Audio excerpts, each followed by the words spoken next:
ઠંડીમાં ઠૂંઠવાવા માટે રહો તૈયાર.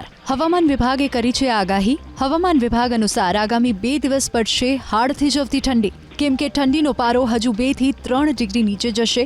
જો કે ત્યારબાદ તાપમાનમાં કોઈ ખાસ ફેરફાર નહીં થાય. તો આજે કચ્છનું નલિયા રહ્યું સૌથી ઠંડુગાર. નલિયામાં નોંધાયું 11 ડિગ્રી લઘુત્તમ તાપમાન, તો ડીસામાં 12 અને અમદાવાદમાં 13 ડિગ્રી લઘુત્તમ તાપમાન નોંધાયું.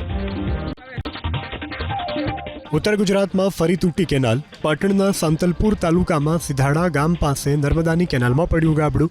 કેનાલમાં ગાબડું પડતા આસપાસના ખેતરોમાં પાણી ફરી વળ્યા, જેને લઈ ખેડૂતો ચિંતામાં મુકાયા. એક તરફ ખેડૂતોને સિંચાઈ માટે સમયસર પાણી મળતું નથી, બીજી તરફ કેનાલ તૂટતા હજારો લીટર પાણીનો વ્યય થઈ રહ્યો છે.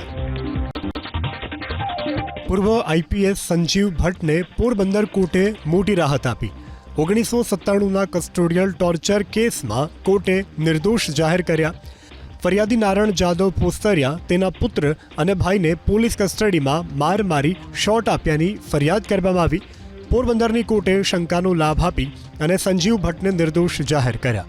હાલ સંજીવ ભટ્ટ કસ્ટોડિયલ ડેથ કેસમાં આજીવન કેદ ભોગવી રહ્યા છે.